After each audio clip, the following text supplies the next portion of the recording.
Have you ever been in a situation where someone else about to do something a little bit naughty and they look at you and go, all in moderation? Like if you're at a party and their stomach is full after having dinner, but they sneak in some ice cream and they go, all in moderation. That's what I wanted to talk to you about in this video.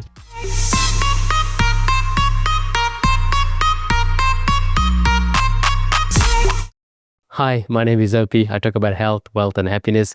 So going back to this topic of all in moderation, where does it come from? How factual is it? And what should we be doing about it? So it comes from the Greeks, okay? It was sort of an ancient Greek saying, couldn't sort of nail it down to exactly where it came from, but most likely the Greeks, right? And it's all about trying to find a middle balance, middle ground, okay? But the thing is, I thought about this and it's not true. It's not true in all areas. It's only true for good things, okay? All in moderation for good things that we should be doing. As in, I'll give you an example. Should we be drinking water every day? Yes. Lots of water? Yes. Too much water? No, because you could die. You can actually die from over drinking water. Okay, so when it's a good thing, that itself has to be tamed. Maybe exercise. Okay, is exercise a good thing? Of course. But if you're going to be overdoing it to the point where you are completely exhausted, you're straining your heart, you're not having enough nutrients, maybe that's not good either. So let's go to the other side. This is why I think it doesn't apply in all occasions. If it's something negative, all in moderation doesn't apply. For example, I don't need to try heroin to know it's bad for me. Should I be trying heroin or some sort of other drug in moderation? No. I mean, this is how ridiculous it is. I'll share a little story with you. I remember in year 12, as I was in 12, we were at the tail end, as in exams were almost done and we're finishing up the school year. There was a very popular kid in our A level. And we got word that he ended up trying heroin the weekend that had gone by. That was his first time. Guess what? He sadly passed away. He only tried it once, gone. This is why this whole in moderation does not bode well for me. I mean, as I said, it only comes down to good things that you should be doing. I'll give you another example. Should we be eating spinach every day? I'm going to say no. Lots of spinach? Yes. But not every day, because it's actually not good for you, because I think it has I forget what it has, but I think it affects the kidneys or something. But this is why, if you're going to be eating lots of spinach, that's fine on one day. And then the next day, try kale. Next day, try gotokola.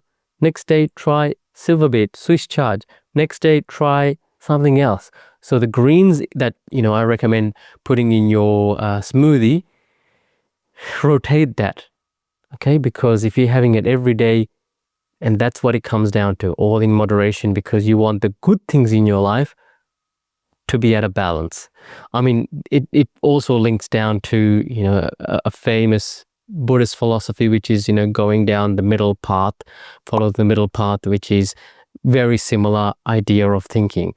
But what this comes down to is us taking some of these easy sayings and making it part of our life often to validate some of our bad habits, such as, drinking a soft drink every day. Hey, all in moderation. No, it's got a bunch of sugars. You shouldn't be drinking it at all, let alone in moderation. I mean, I might be biased in giving this opinion effectively, but it only applies to good habits. Good habits, keep it moderate so it's not ruining your life. For example, I'll give you an extreme example. There was this uncle that I knew, not a direct uncle, but in the community. He started meditating heavily, meditating to the point that he was meditating 12 plus hours a day. It took over his entire life. I mean, that itself is a good thing in terms of meditation, but the amount that he was doing was just full on. Eventually, he ended up, leaving his family and ended up being a monk somewhere.